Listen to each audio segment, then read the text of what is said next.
everyone. Any breathing exercise where you take a deep breath is called a deep breathing exercise. Doctors and therapists prescribe these exercises not only to people with health issues but also for normal individuals. Let us see what are the different types of deep breathing exercises and learn them. Diaphragmatic breathing, segmental expansions, thoracic expansion exercises, inspiratory holds and stacked inspirations. These exercises have to be done in a relaxed manner and in a comfortable position to derive the maximum benefits. Let us learn diaphragmatic breathing. Diaphragm is the main muscle of breathing. This red strip below the lung is your diaphragm. It flattens when you breathe in because of increasing lung volume and relaxes or gets curved when you breathe out. Let's do it. Sit in a comfortable position. Place your hands on your belly.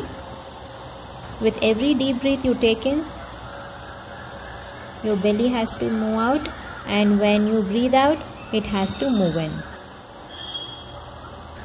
This is the right way of doing the exercise.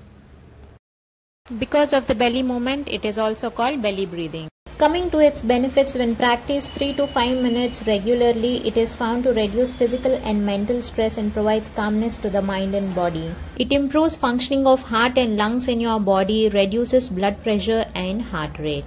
It also improves the abdominal stability, and there are many more benefits of this diaphragmatic or belly breathing.